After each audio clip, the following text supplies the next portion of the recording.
Halina, mam dość.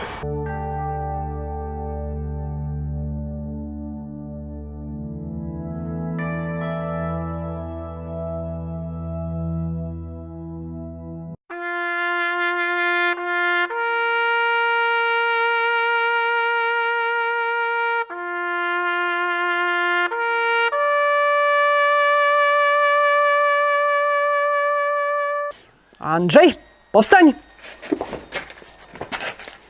I never saw a wild thing sorry for itself. A small bird will drop frozen dead from above without ever having felt sorry for itself.